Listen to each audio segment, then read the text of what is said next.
When I was a kid, my cousins and I had a special tradition with my grandma. About once a month, she would come and pick each of us up, and we would go eat lunch at a fast food restaurant in town. This story takes place on one of those days, when I was about 6 years old, and my cousins were a couple years older than me. As this was many years ago, many fast food restaurants like McDonald's or Burger King had an indoor playground in a separate area of the restaurant. My cousins and I loved the playground at McDonald's, so when we shuffled into my grandma's car, it was a pretty easy decision on where we were going. It was a fairly short drive to McDonald's, and as we walked towards the entrance, I heard a car door slam behind us. I turned around to see a weird-looking man getting out of his car and walking into the restaurant behind us. Once we were inside, we placed our orders and sat down to wait for our food. But as I was sitting there, I realized the man didn't get in line behind us, and now he was nowhere to be seen. I quickly forgot about this, however, as my grandma brought over the food and we began to eat lunch. After finishing our meal, my cousins and I went into the play area to burn off some energy. We quickly realized we had the entire place to ourselves and decided to play hide and seek. We played rock, paper, scissors to decide who would be seeking, and after I won, I knew exactly where I would hide. To describe the playground, it was mostly enclosed and about 2 stories tall. There were a couple of entrances that would allow you to climb all the way to the top of the structure. If you made your way deep inside the playground, there was a small, enclosed room filled with small plastic balls. My plan was to make it to the ball pit without being seen and cover myself with the balls. I made my way to the ball pit, but as I was about to dive in, I noticed the same man from earlier sitting in there alone. I asked him what he was doing, and he told me he was the janitor and that he was in there cleaning. He asked what I was doing, and I told him I was hiding. He said because he was cleaning, the ball pit was closed, but he knew of a better hiding spot. I was skeptical, but I didn't want to get in trouble in case he was being honest. He led me out of the play area towards the back of the restaurant. As we got closer to a door, I started to slow down, realizing I was completely out of sight from my family. But before I knew it, the man had grabbed my arm and started pulling me towards the door.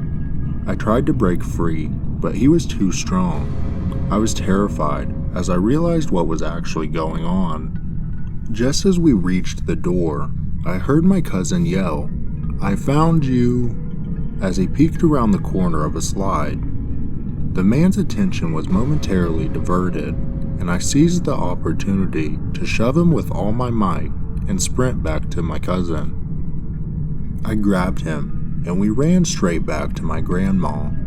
Upon telling her what happened, she ran to confront the man, but he was already gone. She ended up reporting it to the police, but I don't know if they were ever able to find the man.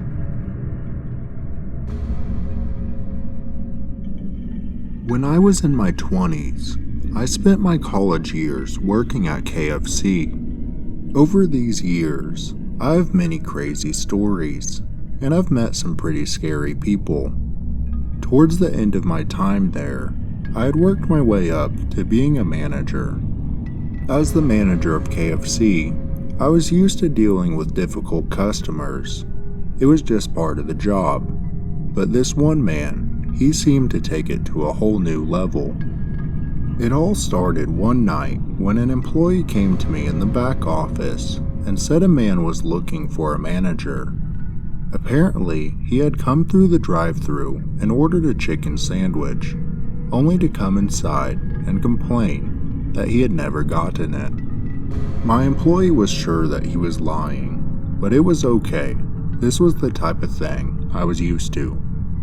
I walked out to the front with my best customer service smile and listened to the man's complaints. I told him that we would make him a new sandwich, and he just sat at the counter, glaring at me with a look that could kill. He complained about having to wait longer and began arguing for a refund. I explained that he was going to still get his food, so he still needed to pay, but the man wasn't having it. I eventually caved and just gave the man his money back.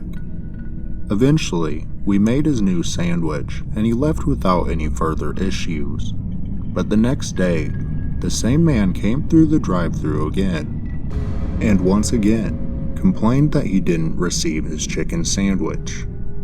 This time, I told the man that I couldn't give him a refund, as I believed he had already received the sandwich.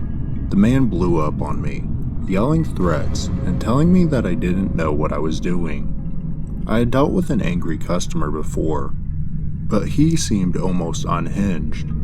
I was terrified, but I knew giving him a refund would mean he would just continue to repeat this cycle. I eventually gave him the sandwich without the refund, and as he took it from me, he said, "You'll regret this," before chuckling to himself. I knew then that this man was going to be trouble. Over the next few days, every time I went into work, I would see the man sitting in the dining room, staring at me and smiling. He never did anything, just sat there and watched me. I became paranoid that he was going to try to hurt me, so I always made sure to have someone walk me to my car and have someone waiting for me at home. Not long after, I quit this job for other reasons, and I haven't seen the man since. I don't understand how something so small can make someone so angry. I also don't know what that man was planning to do to me, but I am glad I got out of there before he built up the confidence to do it. It was supposed to be a relaxing vacation with my girlfriend. We planned to spend a few days at the beach, soaking up the sun and relaxing in the warm weather. We decided to break the drive into 2 days and just stay in a hotel at the halfway point. The first day we ended up getting a late start, which was fine, but it would force us to arrive at the hotel past dark. The day went by fast, and as night fell, we quickly became one of the only cars on the dark interstate. When we were about 30 minutes from our hotel, I started to get hungry, so we decided to find somewhere to eat and then get back on the road. My girlfriend found a McDonald's on the map, and we decided to pull off at the next exit. As we drove down the road, we noticed a dark gas station, and then we saw the McDonald's across the street. We were relieved to find somewhere to eat, but something felt off about the place. The McDonald's was dark and deserted. We didn't see any other cars, so we checked the phone again, but saw that it should be open. We pulled up to the drive-thru intercom and rolled down the window. Suddenly, we heard a scratchy sound come from it, and then nothing. It was completely silent. We were confused, but decided to pull up to the drive-thru window to see if someone was inside. As we looked into the restaurant, we saw that it was completely empty. We didn't see or hear anything. It was just dark and eerie. Suddenly, we heard a loud bang on the passenger side of the door. We turned to see a strange man trying to open the door, and then he started banging on the window when he realized it was locked. My girlfriend screamed, and I watched as the man realized that the driver's side window was open, and he started running around the car. I tried to roll up the window, but it wasn't fast enough. The man caught his fingers in the window, stopping it from closing completely. He started pulling on the window, trying to get inside the car.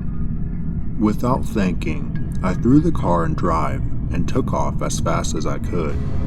The man fell off, and we looked back to see him staring at us as we drove away.